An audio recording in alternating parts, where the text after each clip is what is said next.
Hello guys, मेरा नाम है राहुल।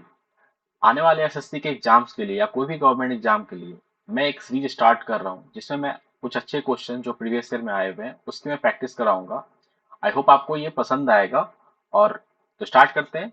देखिए, फर्स्ट क्वेश्चन है, find the standard deviation of the following data. Data है 5347।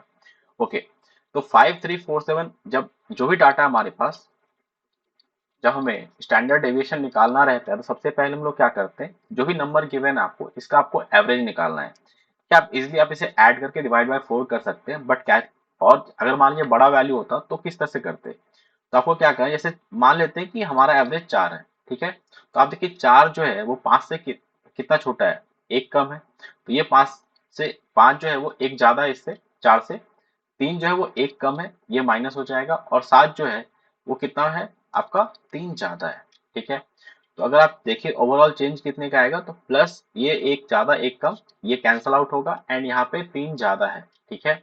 तो आपका जो एवरेज होगा वो कितना होगा, 4 प्लस 3। देखिए 3 का जो चेंज आ रहा है वो सब में बटेगा, ठीक है। तो 4 प्लस 3/4 हो जाएगा।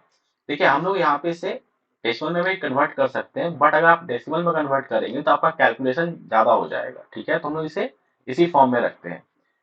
नेक्स्ट, ये पहला स्टेप हो गया, हमने एवरेज निकाला। अब देखिए जो भी नंबर है आपको उससे आपको इसे सब्ट्रैक्ट करना है। ध्यान रखना है हमें कि हमेशा जो भी बड़ा वैल्यू होगा उससे छोटा घटाना है, ठीक है। निगेटिव साइन नहीं लेंगे। जैसे 5 को आपको सब्ट्रैक्ट करना पड़ेगा 4 प्लस 3/4। इसे जब सब्ट्रैक्ट करेंगे तो ये आपका कितना आएगा, आपका ये 1/4 के बराबर होगा, ठीक है। उसी तरीके से जब आप 4 प्लस 3/4 से आप 3 सब्ट्रैक्ट करेंगे तो ये आपका कितना आ जाएगा, 7/4 के बराबर।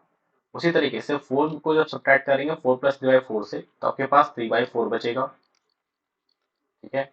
एंड लास्ट आपके पास जब आप 7 में से 4 प्लस 3/4 सब्ट्रैक्ट करेंगे तो यहाँ पे 9/4 बचेगा।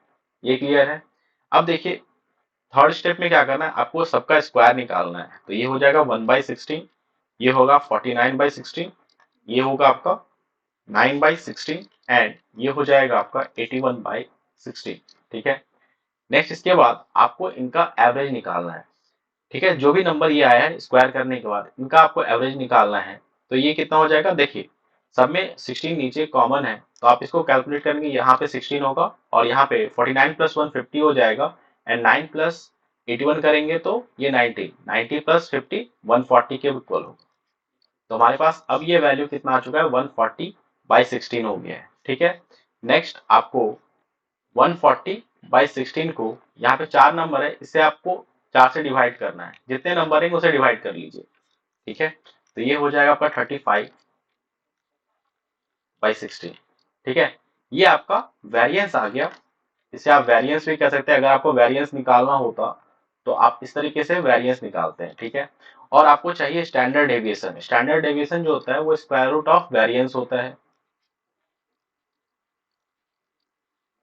ठीक है। अब ये हमारे पास 35/16। देखिए हमें एग्जैक्ट वैल्यू कैलकुलेट करने की जरूरत नहीं है, क्योंकि अगर ऑप्शन चेक करेंगे तो यहाँ पे ऑप्शन काफी दूर दूर है, ठीक है। तो 35 का हम लोग स्क्वायर रूट अप्रोक्सीमेटली 6 के बराबर ले सकते हैं, ठीक है। एंड 16 का ये हो जाएगा 4। तो ये आपके पास कितना आएगा, 3/2, जो कि 1.5 के इक्वल होगा। ये क्लियर है। देखिए हमारे, क्योंकि हमने 6 को अप्रोक्सीमेट लेके 6 किया, ऐसे तो ज्यादा वैल्यू लिया है तो इससे थोड़ा सा कम हमारा आंसर आना चाहिए। तो अगर आप ऑप्शन चेक करें तो 1.48 जो ऑप्शन है वो आपका मैच कर रहा है, ठीक है। तो ऑप्शन थर्ड आपका मैच करेगा, ये आपका आंसर। ओके, मूव करते हैं सेकंड क्वेश्चन पे। A speak the truth 5 out of 7 times and B speak truth 8 out of 9 times. What is the probability that they contradict each other in stating the same fact? Okay, देखिए यहाँ पे दो person है A and B, ठीक है। A जो है उसकी जो प्रोबेबिलिटी है सही बोलने की वो कितनी है, 5/7, मीन्स 7 टाइम में वो 5 बार सही बोलता है। तो वो झूठ कितने बार बोलता है, तो ये आपका 2/7, 7 में से 5 बार सही बोलेगा, 2 बार गलत बोलेगा, तो प्रोबेबिलिटी कितनी होगी, 2/7, ठीक है। एंड बी जो है वो, ये आपका ट्रूथ कितने बार बोलता है, 8 बार बोलता है 9 टाइम में, तो प्रोबेबिलिटी इसकी कितनी होगी, 8/9, और गलत बोलने की प्रोबेबिलिटी कितनी होगी, 1/9, ठीक है। अब देखिए हमें चाहिए जो आंसर हमारा फेवरेबल आउटकम होगा उसमें आपको अगर बी करेक्ट बोलेगा तो ए आपको झूठा होना चाहिए, और अगर बी झूठा होगा तो ए आपका करेक्ट होना चाहिए, उसकी प्रोबेबिलिटी चाहिए। ठीक है, तो फेवरेबल आउटकम जो होगा आपका एन टोटल। ठीक है, तो यहाँ पे हमारे पास ए अगर सच बोले तो बी झूठ बोलना चाहिए, प्लस बी अगर सच बोले तो ए आपका झूठ बोलना चाहिए। एंड देखिए टोटल क्या हो सकता है कि ए बी दोनों सही बोल सकते हैं। सेकेंड, ए सही बी गलत, बी सही ए गलत, प्लस दोनों गलत बोल सकते हैं। ठीक है, तो ये हो जाएगा।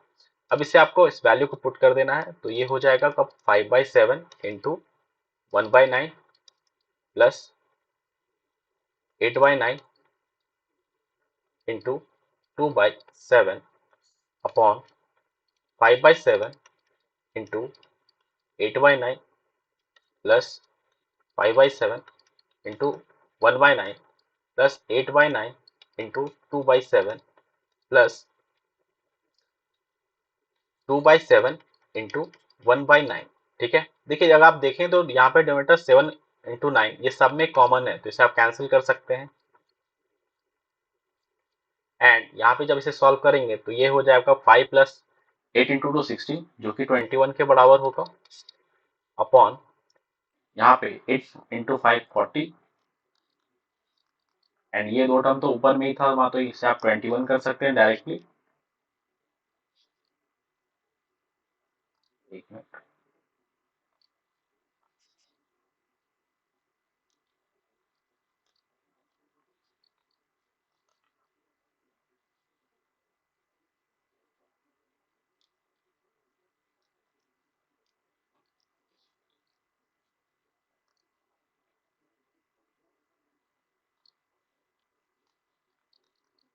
प्लस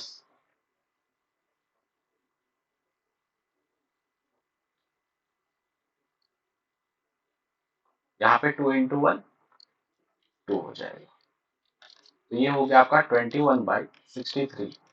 तो हमारा आंसर होगा 1/3 के ऊपर। ठीक है, तो ये हमारा सेकंड क्वेश्चन हो गया। अब मूव करते हैं सेकंड क्वेश्चन पे, थर्ड क्वेश्चन पे सॉरी। देखिए, find the value of the given expression. ठीक है, तो यहाँ पे आप करेक्ट कर लेंगे ये अंडर रूट, इसे आप हटा दीजिए। ठीक है, देखिए जब भी आपको इस तरह के क्वेश्चन हो तो इसके लिए आपको एक ट्रिक बताता हूँ। आपको क्या करना है, आपको इस नंबर पे फोकस करना है। ठीक है, जैसे यहाँ पे नंबर क्या है 20 है, इसे आपको दो पार्ट में ब्रेक करना है, मान लीजिए ए और बी में। ठीक है, जब आप इसे मल्टीप्लाई करेंगे ए और बी को, तो ये आपका 20 होना चाहिए, एंड ए और बी के बीच में डिफरेंस जो होना चाहिए वो आपका 1 के बराबर होना चाहिए। ठीक है, तो यहाँ पे देखिए अगर मैं ए को 5 ले लूँ, बी को 4 ले लूँ, ठीक है, तो हमारा डिफरेंस उतने का हो रहा है, फिर मल्टीप्लाई भी 20 का हो रहा है। ठीक है, तो हाँ यहाँ पे आप डायरेक्टली जो है कह सकते हैं, जैसे 20 को ब्रेक किया हमने 5 और 4 में, तो अगर माइनस साइन रहेगा, ध्यान रखिएगा अगर माइनस साइन रहेगा तो जो आपका छोटा वैल्यू होगा ये आपका आंसर होगा। ठीक है, अगर इसी क्वेश्चन में हमारे पास लेट सपोज अगर क्वेश्चन ये होता √20 प्लस √20 प्लस √20 इस तरीके से इनफाइनाइट टाइम, तो यहाँ पे हमें क्या करना था, 20 को हमने ब्रेक किया 5 और 4 में। ठीक है, और जो अगर प्लस है तो बड़ा वाला जो वैल्यू है ये जैसे 5 है यहाँ पे, तो ये आपका आंसर होगा। ओके गाइस, तो हमने ये 3 क्वेश्चन देखे हैं आज। तो इसी तरीके से मैं आपके लिए और भी अच्छे क्वेश्चंस लाता रहूंगा। ठीक है, जो आपको आगे वाले एग्जाम में हेल्प करेगा। Thank you.